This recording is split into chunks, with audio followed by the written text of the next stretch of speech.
గోపాలకృష్ణారెడ్డి గారిని మాట్లాడవలసిందిగా రిక్వెస్ట్ చేస్తున్నాం. సార్ ఇక్కడ మిడిల్కి రారా. ఈరోజు రావు బహదూర్ చిత్రం టీజర్ రిలీజ్కి విచ్చేసినటువంటి అందరికీ కూడా ఉదయపూర్వక ధన్యవాదాలు. స్మరణ గారు చెప్పారు ఇప్పుడు ఇది ఇటువంటి చిత్రాలు అరుదుగా వస్తుంటాయని. ఇందులో ఈ సినిమా తీయడం ఒక ఎత్తు, ప్రేక్షకులకు చేరువ చేయడం ఒక ఎత్తు. నేను ఒక 2 మాటలు మన విలేకరులు, మన పాత్రికేయులు వీరు అందరి ద్వారా ప్రజలకు చేరువ చేస్తారు ప్రేక్షకులకి అని చెప్పి నేను చెప్తాను. ఈ సినిమా కథ నమ్రత గారు ఫస్ట్ ఓకే చేశారు.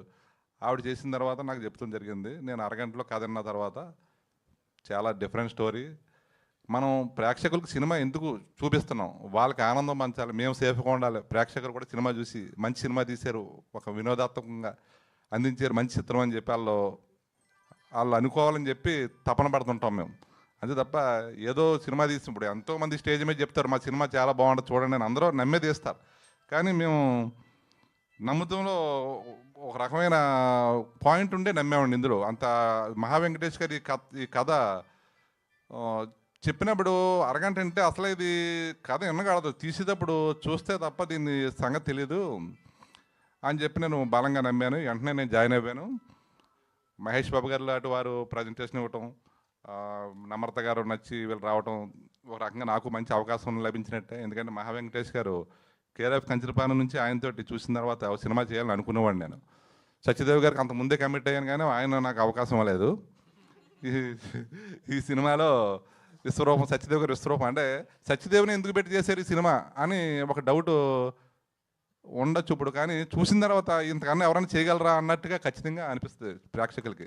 అంటే మహావెంకటేష్ గారు ఎంచుకున్న క్యారెక్టర్ 5 సంవత్సరాలు ఏం పడ్డాడో తెలియదు, కానీ ఆయన ఈ సినిమాకి అయితే మాత్రం ఒక కళ సాకారం చేయటాకే చేసిన పని ఇది.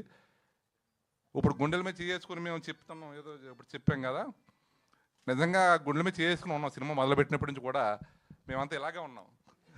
ఎందుకంటే ఒడిశాలో షూటింగ్ అయినప్పటి నుంచి కానీ చూస్తుంటే ఏంటిది అసలు సినిమా మనమే చేస్తున్నాము సినిమా.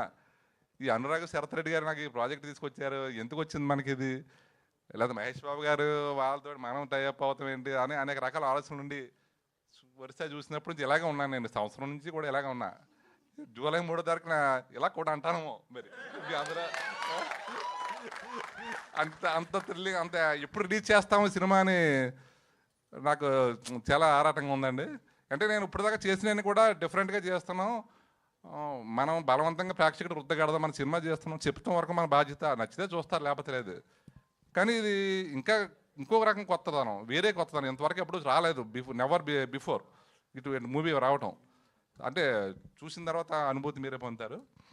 అలాగే మా స్మరణ గారు కూడా ఈ సినిమా కోసం ప్రత్యేకంగా ఆయన సాయి స్మరణ పేరు ఆత్మరణ చేసుకుంటున్నాం. బాగానే ఉందంతా. మొత్తం హీరోయిన్ దీపా థామస్ వాడు కేరళ నుంచి వచ్చి ఆవిడ చాలా బాగా చేశారు. ఇంత ఆనందంగా మాట్లాడుతున్నామంటే మాకు అంత కంఫర్టబుల్గా ఉంది సినిమా అయితే.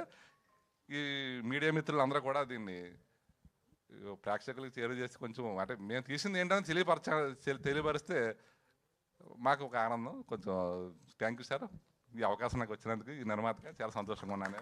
Thank you.